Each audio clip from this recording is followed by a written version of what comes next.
दिल्ली में आबकारी पॉलिसी के बाद अब बिजली बिल पर सब्सिडी को लेकर सियासी घमासान जारी है। दिल्ली की केजरीवाल सरकार ने एलजी विनय कुमार सक्सेना पर बिजली सब्सिडी खत्म करने की साजिश करने का इल्जाम लगाया। इसे लेकर आम आदमी पार्टी और भाजपा के लीडरान के बीच इल्जाम तराशी का दौर चल रहा है। दिल्ली की बिजली वजीर आतिशी ने आज प्रेस कॉन्फ्रेंस को खिताब किया। इस दौरान एलजी और भाजपा पर जमकर हमला बोला।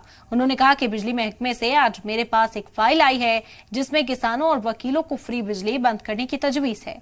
दिल्ली के वजीर आला और बिजली वजीर ने जब ऐसी तजवीज नहीं दी तो फिर किसने ये तजवीज पेश की। आतिशी ने कहा कि बिजली अफसरान ने मुझे बताया कि एलजी और भाजपा लीडरान के दबाव के सबब ये तजवीज तैयार की गई। एलजी और भाजपा के लीडर आम आदमी पार्टी और अरविंद केजरीवाल से नफरत करते हैं, लेकिन उन्हें दिल्ली वालों से नफरत नहीं करनी चाहिए।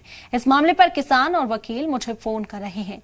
कल उन्हें मिलने का वक्त दिया है। उन्हें यकीन दिलाती हूं कि उन्हें मुफ्त बिजली मिलती रहेगी।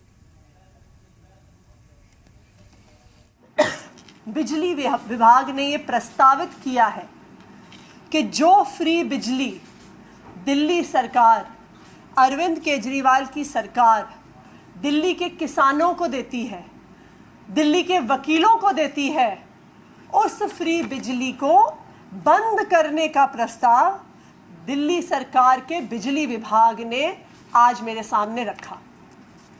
जब ये फाइल मेरे सामने आई तो मुझे बहुत अचंभा हुआ कि चुनी हुई सरकार ने, दिल्ली के मुख्यमंत्री ने, बिजली मंत्री ने जब कोई आदेश ही नहीं दिया कि वकीलों की फ्री बिजली रोकनी है, उनके चेंबर्स की फ्री बिजली रोकनी है, किसानों की फ्री बिजली रोकनी है, तो आखिरकार ये प्रस्ताव आया कहां से?